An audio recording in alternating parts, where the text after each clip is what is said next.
Oke, Kak Uci, Kak Frisly, jadi emang lokasi pada malam hari ini tuh berlokasi di daerah Bekasi yang emang mempunyai mitos cukup dikenal di masyarakat sekitar gitu. Ya katanya tempat ini. kalau nggak salah aku dengar-dengar kayak tempat pembuangan jin ya. Iya benar, terus Kok juga bisa ada ya? dua sosok yang dikenal banget, itu tuh sosok wanita berbaju merah sama sosok siluman ular katanya. Cuma jujur, Allah. aku pribadi tuh masih belum tahu di mana lokasi persisnya. Mungkin kita tanya ke Iya warga deh, kita sekitar tanya dulu aja ya. kali ya. Yuk, yuk, yuk. Permisi, selamat malam Pak. Ya, Assalamualaikum. halo Mas. Ya, Pak, Bapak tahu nggak sih Pak, tempat yang punya mitos itu udah dikenal banget sama warga sekitar, Rumah Mitos. Pohon. Terus apa? Rumah pohon? Iya. Wah, saya kurang paham udah itu Mas. Soalnya saya jualan di sini masih baru. Kayaknya Mas ini udah lama kan ya? Coba tanya Mas ini aja. Mas, Iya, Permisi, Mas. permisi Mas, selamat malam.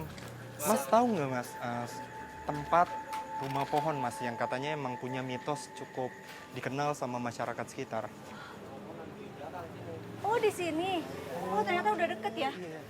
Boleh minta tolong anterin Mas? Kasih ya Mas ya. Sebelumnya. Di sebelah mana Mas?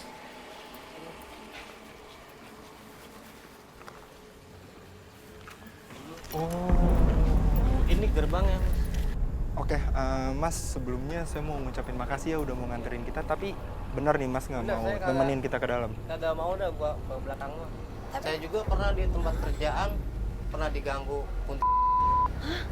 Serius Pak? Iya.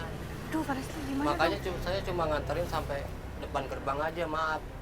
Pak kalau boleh tahu ini udah berapa lama sih sepinya? Wah, udah hampir 10 tahunan. Oh udah lama banget ya. Iya. Pantesan ya.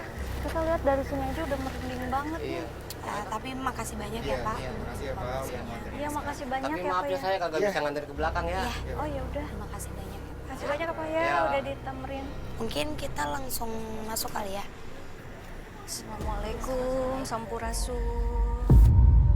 Ditinggalkan terbengkalai selama lebih dari 10 tahun, Rumah Pohon yang dahulunya merupakan area wisata keluarga ini ternyata menyimpan kisah misteri yang belum terungkap.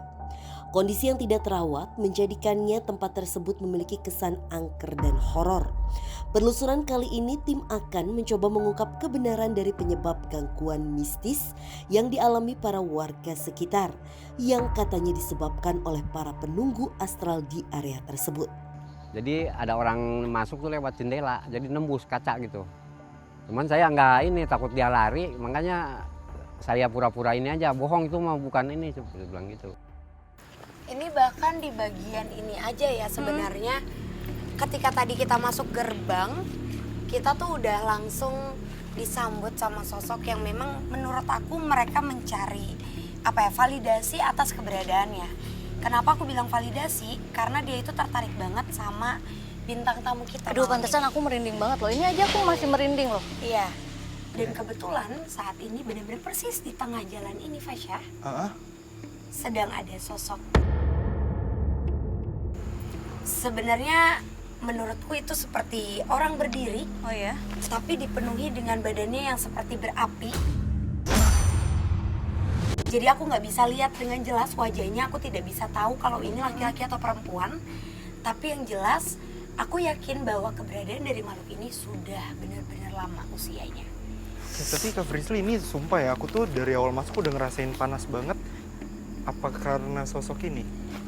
Kayaknya ini akan menjadi sosok pertama yang nganterin kita ke titik-titik di mana aku ngerasa kalau tempat ini emang benar-benar punya cerita.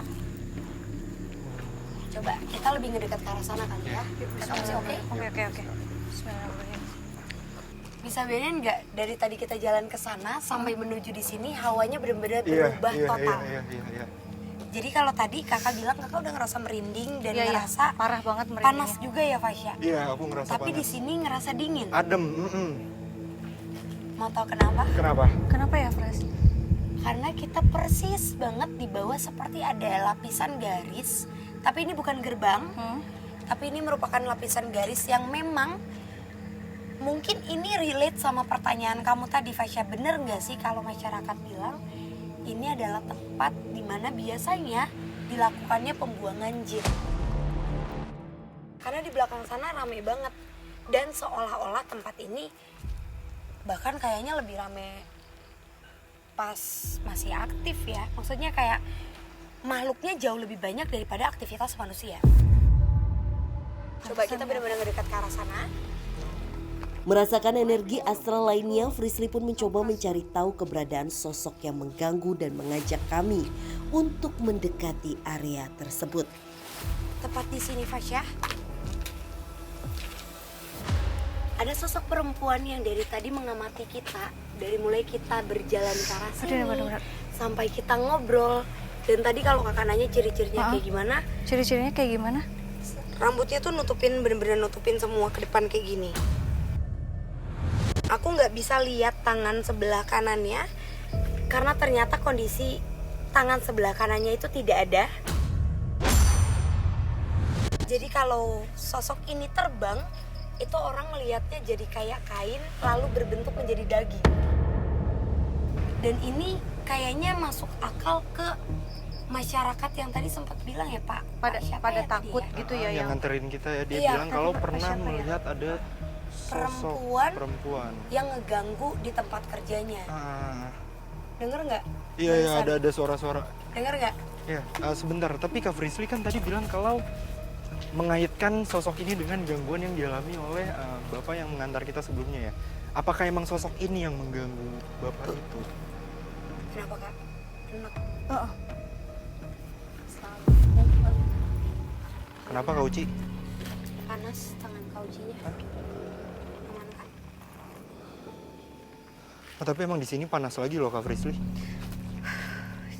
Jadi tadi Fasya, pas aku menirukan sosoknya dan melipat tangan aku, dia tuh kayak malah berusaha untuk nempelin badannya ngedeket ke aku. Dan itu kayaknya energi yang ditangkap sama Kauci. Jadi ngerasa nggak nyaman. mual banget, kayak enak banget di sini. Kayak tabrakan langsung energinya sama kita. Karena sebenarnya ternyata tanah di bawah ini punya cerita yang mungkin sampai saat ini masyarakat juga belum pernah dengar ceritanya. Ini nggak apa-apa ya kita turun sini ya? Sini. Assalamualaikum. Assalamualaikum. Permisi Itu bekas Ki. pohon pisang ya? Nih, tadi Kauci juga dengar kan ya kalau konon tempat ini sering kali disebut menjadi tempat pembuangan jin. Dah. Yang sebenarnya kalau ditarik mundur Fasya,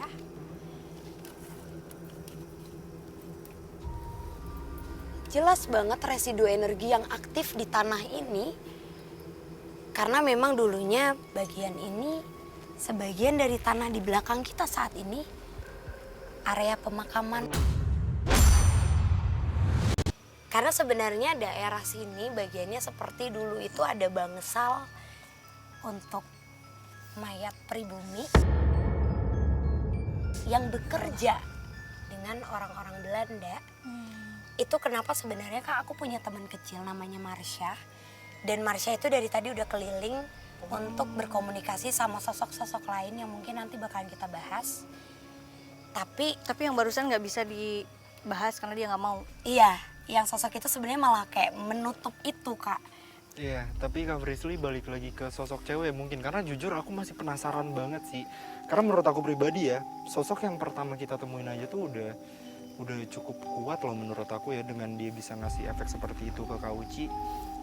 Apakah sosok itu emang sosok yang mengganggu Bapak yang tadi nganter kita itu? Kalau yang ngeganggu, aku lebih tertarik sama sosok perempuan yang duduk di atas pohon itu. Perempuan lagi? Ini. Bismillahirrahmanirrahim. Assalamualaikum. Pohon bercabang ini nggak akan bisa ditebang. Siapapun yang berusaha menebang atau berusaha untuk mungkin memindahkan atau dengan tujuan apapun ini nggak akan bisa. Karena di atas ini sudah menjadi tempat untuk teritorial dari makhluk yang usianya itu udah ratusan tahun.